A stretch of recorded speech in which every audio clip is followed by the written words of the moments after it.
Hi, this is Eric Durek, and welcome to this edition of Med Health Fit, the TV show that integrates wellness and healthcare.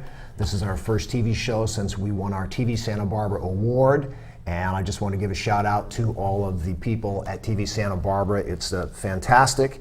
And to start off our episode tonight, I am honored to have Dr. John Jaquish, who is the inventor of the OsteoStrong equipment. He is a leading researcher. He is an international presenter. He is I'm going to say, one of the great minds of the industry. Welcome to the show, Dr. Jaquish. Thanks, Eric. It's great to be here.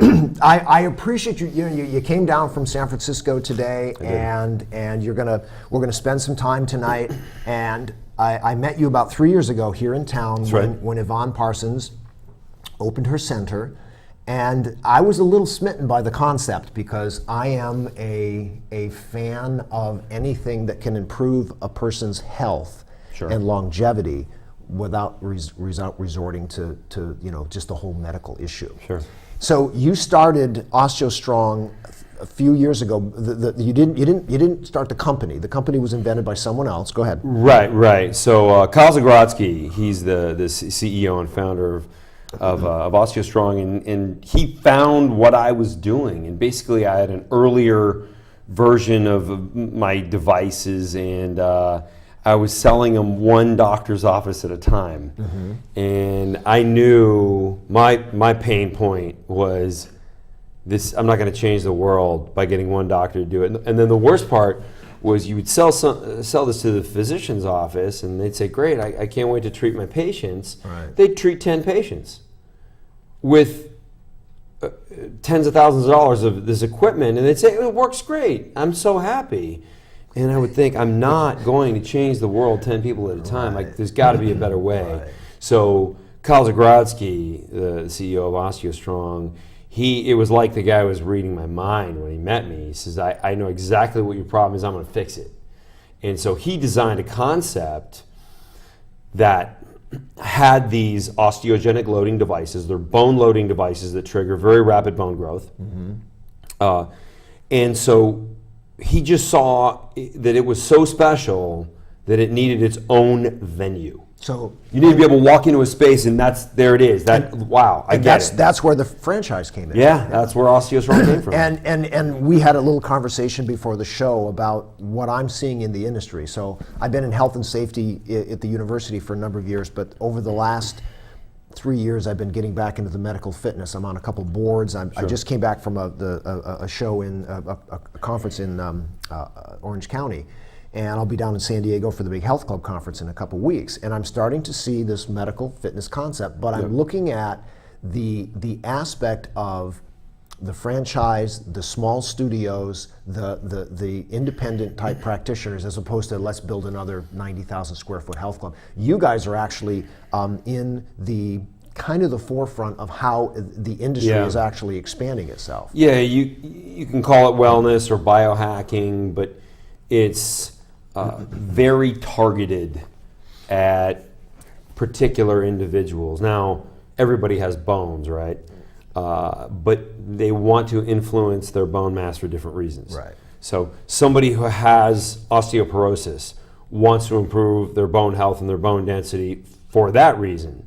Somebody who has a risk factor, let's say, and this is the biggest group of people, I call them the worried well. There's nothing wrong with them, but they're going to get out in front of any healthcare problem that could be in their future. That's what healthcare really should be. Right. Shouldn't be disease care. It should be It's not. But an approach towards health. So these individuals, they're the ones buying organic food. They're the ones reading labels. They're the ones that might go to a yoga class and also have a personal trainer.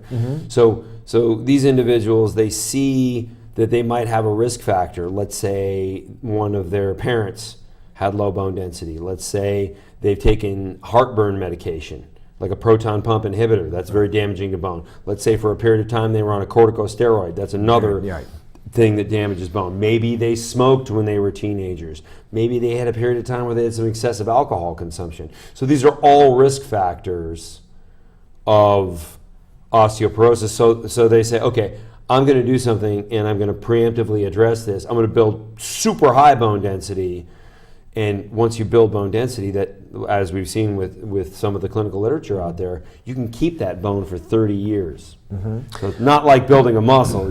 Well, muscle has, yeah, exactly. You've got to keep up. But the interesting thing is that I had the opportunity to see the program 3 or 4 years ago when I first met you, and then I walked into Yvonne's center 3 weeks ago, and you have a completely new line of equipment, and you also have the vibration device and all this other thing. So the CDC basically says that for people over 65 years of age, there's over 9,000 deaths a year that may be attributable to bone fractures.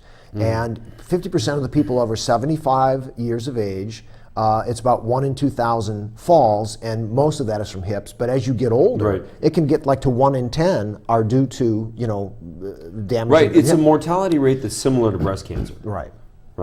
So, and again, it's the complications. They have a fracture, and then sometimes that fracture isn't a clean break.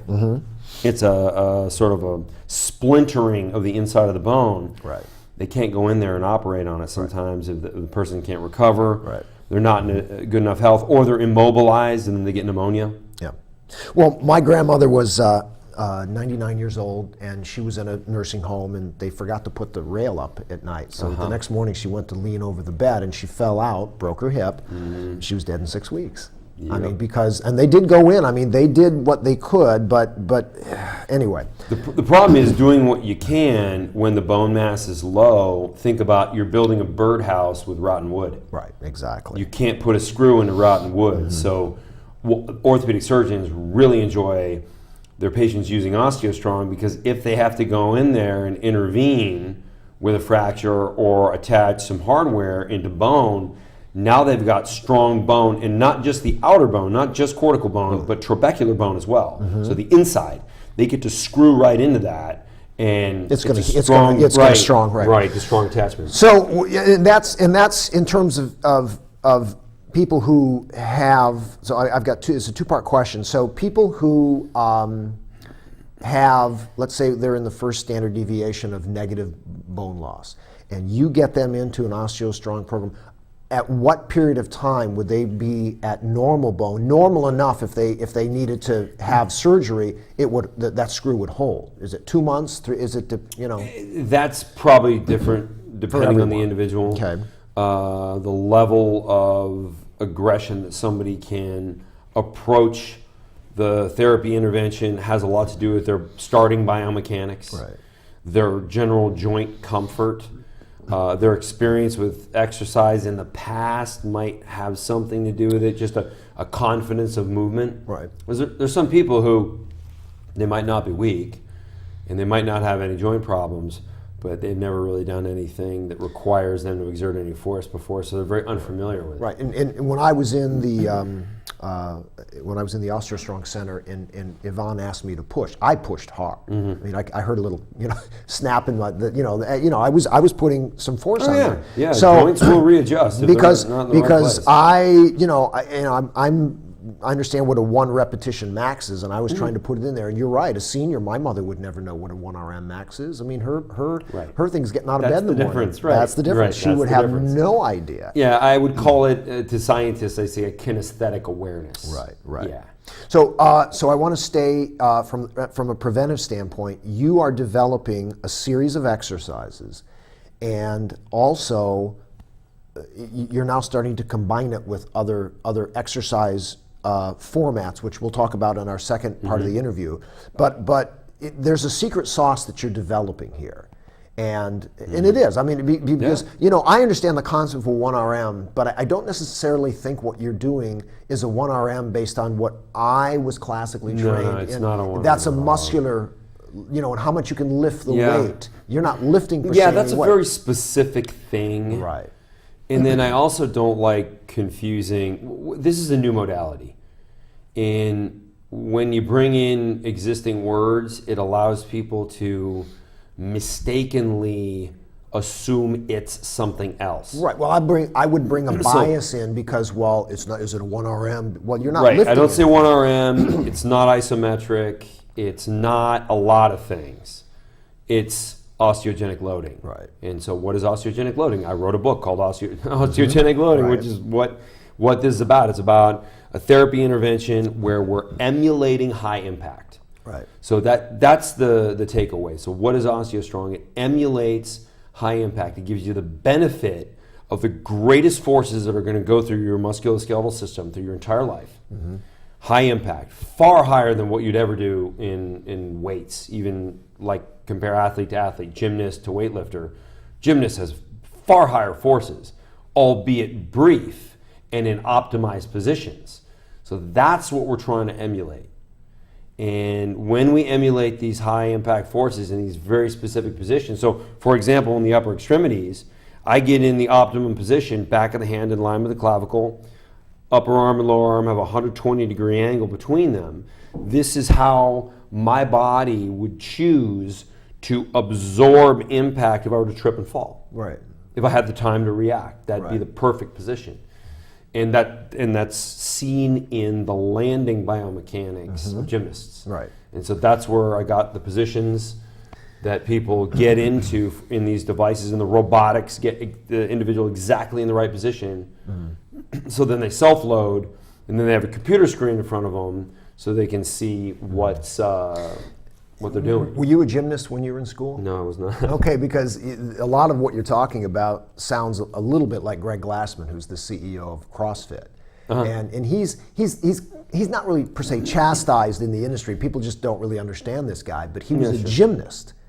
And he starts talking about the loads that gymnasts do and how they have to absorb more force than almost any other sport. That's right. And I've never been a gymnast, so I don't I've heard really him say that. No, so I'm glad you asked that question. The way I came up with this, the reason I did was because my mother was diagnosed with osteoporosis. Right. And I saw her suffering. She was very worried, and she knew about all the statistics that you just read. She also didn't want to take the pharmaceuticals. She read some of the side effects and said, that's not for me, I don't want to do that. So her plan was just to live an unhappy, immobile life. Yeah. And I said, yeah, you're not doing that. So I said to her, look, what if I can find a way where we can just grow your bone density via some sort of physical medicine intervention, some type of device or protocol? And she's like, yeah, sure.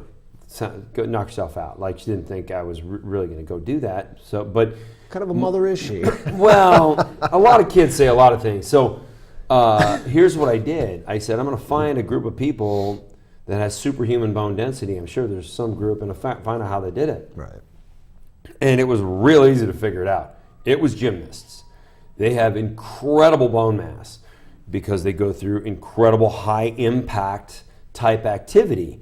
So the question, the research, the engineering question was, how do I get the benefit of the high impact without the risk? So, well, I mean, because gymnasts have to, they also injure themselves. they retire at 19 on Right, average. exactly, right. And there's a reason for that. There's a reason. It's because those high impacts, they're what's greatest for bone density also causes the most fractures. High risk, Right. high reward. So, Right.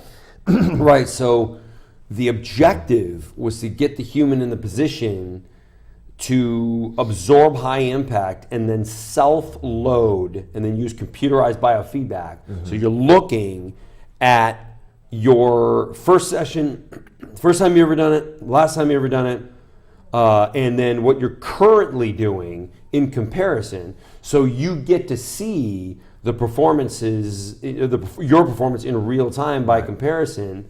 And then, of course, it's all mediated by the robotics and your own comfort, too. Right. And a person buys a package because it is a business, so they buy either a monthly package or a 20-session package, or whatever they're doing. So, but you're following them all along. So if someone says, well, I'm going to do a 3-month package, at the end of 3 months, you can say, well, this is what you've done.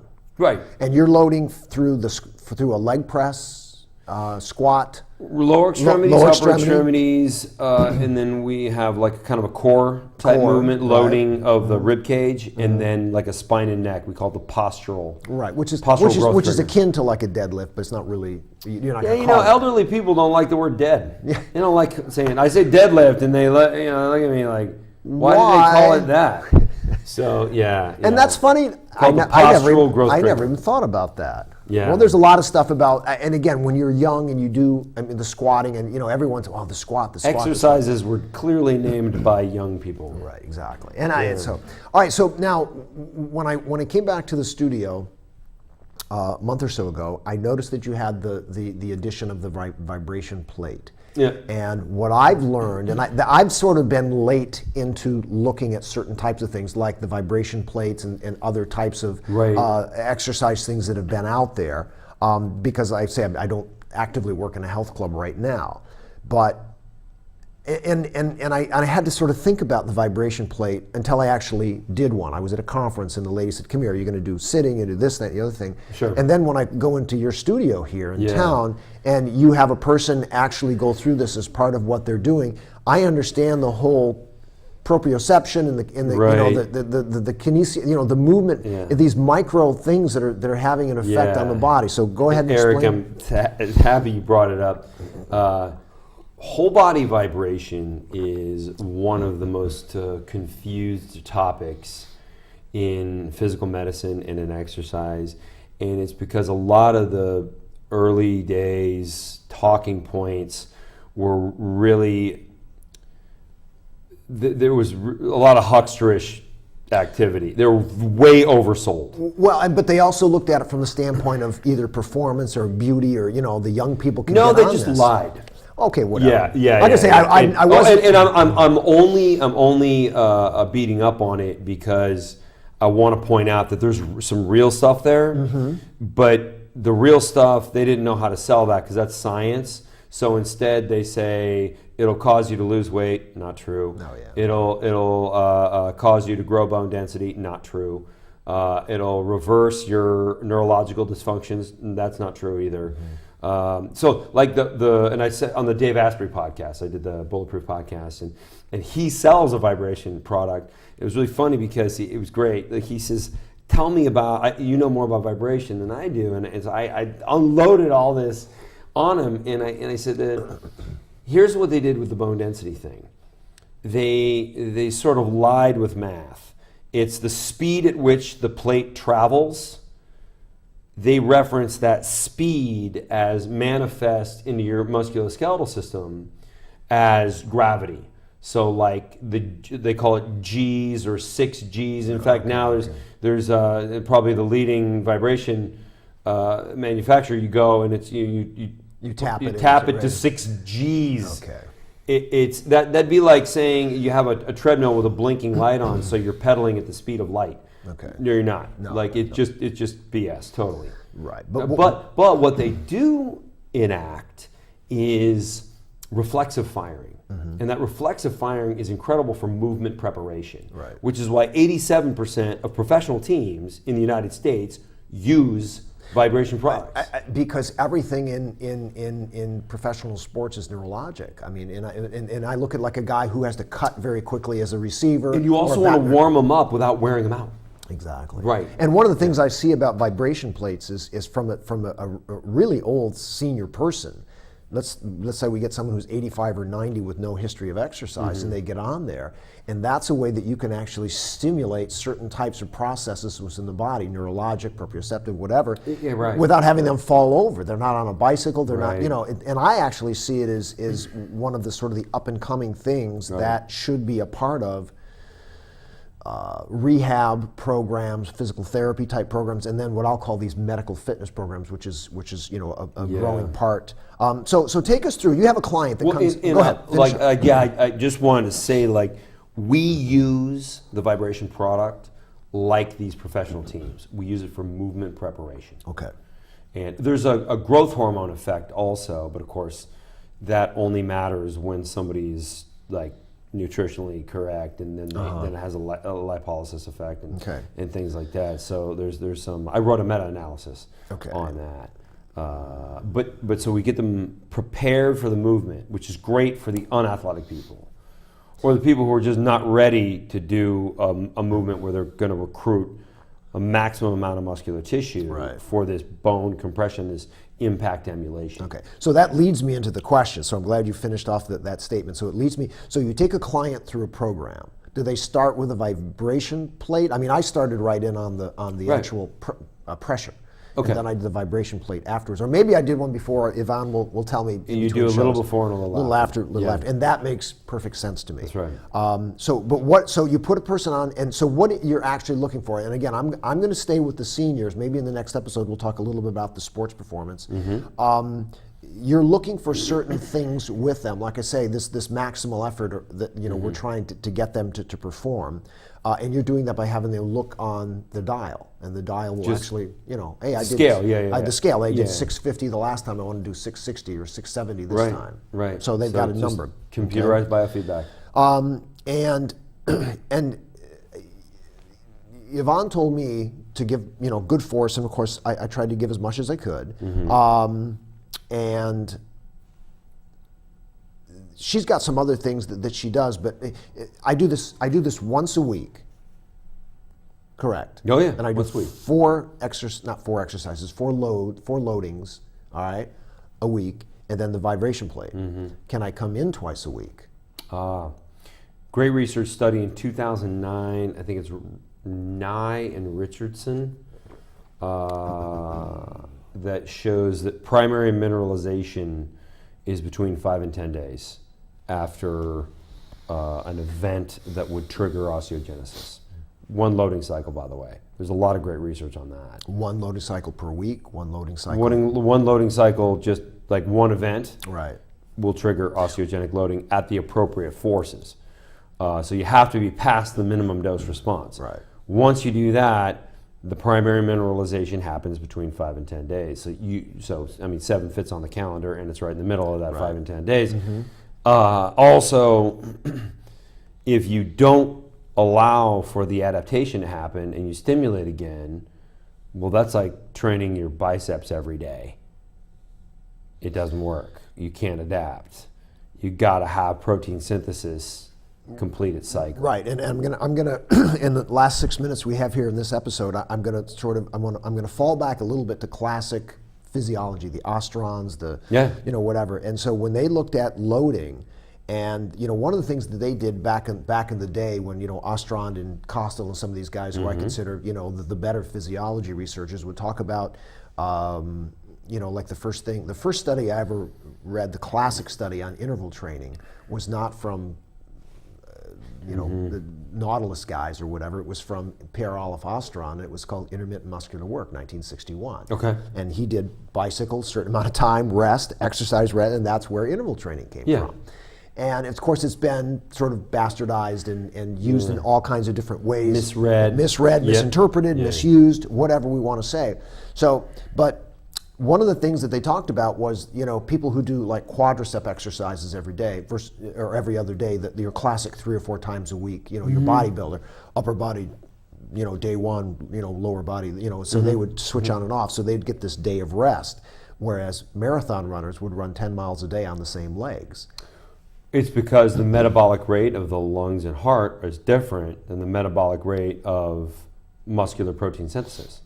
Right, and they're also, if they're running 10 miles a day, it's a little bit difficult but the load is not as high as squatting. Right, and they're not doing muscular protein synthesis. Right. Marathon runners definitely not doing that. So it's a different system they're taking to fatigue. Right. And therefore, so the metabolic rate of the heart and lungs can be 8 hours. The metabolic rate of protein synthesis and musculature, 36 hours by muscle biopsy study. And then the metabolic rate of bone between 5 and 10 days. We know that from radiation studies. The 2009 Richardson study. Okay, yeah. So and I don't necessarily want to try to interpret something, but then again, what I see your philosophy here is you're sort of moving away from this classic exercise, the periodization model or the 10-8-6 model of, that. Sure. So, this is this classic way that people are trained, and you're saying, well, we can do it this way.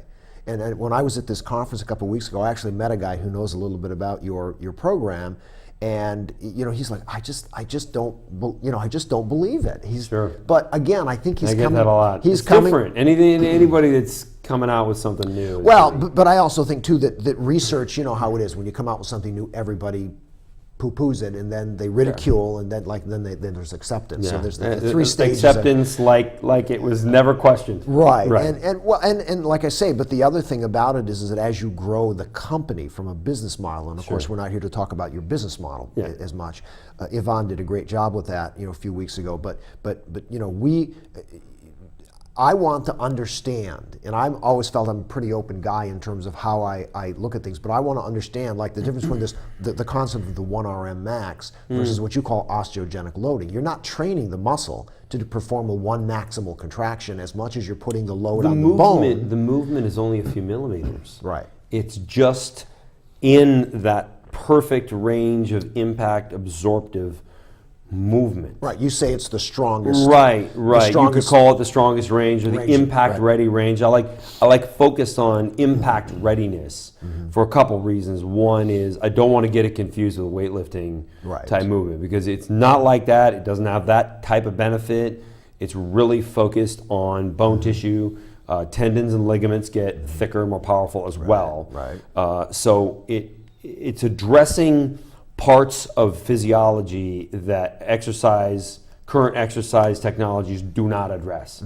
So that's really where I want to focus, and that's also why I don't want anybody to use those traditional exercise words because they're not not a good applicable. fit. They're not applicable to what you're doing. Well, and that's good. That's why I wanted to have you on the show because I'm seeing, and we got about a minute and a half to go, so I'm going to have one more question for this episode. But I'm seeing the shift in the industry that I've been involved with for over 35 years. Yes. And I'm seeing it shift very rapidly with the new CrossFits coming out with CrossFit Health, your program, all these other things. So my last question is, how safe is this technology in the last few years? Any injuries?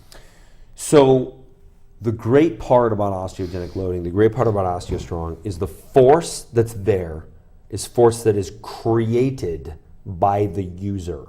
So think about it this way. If you squeeze a fist, no matter how hard you squeeze, can you break your own finger? Right.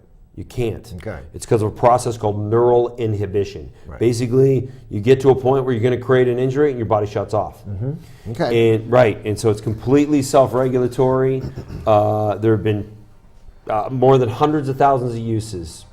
No issues. Okay, and we'll transition this into our next segment, but for this segment, I appreciate this wealth of information. Dr. Awesome. John Jaquish. Number one, first part is over already, All right. and this is Eric Durack for Med Health Fit. Thanks for watching this episode. Tune into the next one coming up shortly.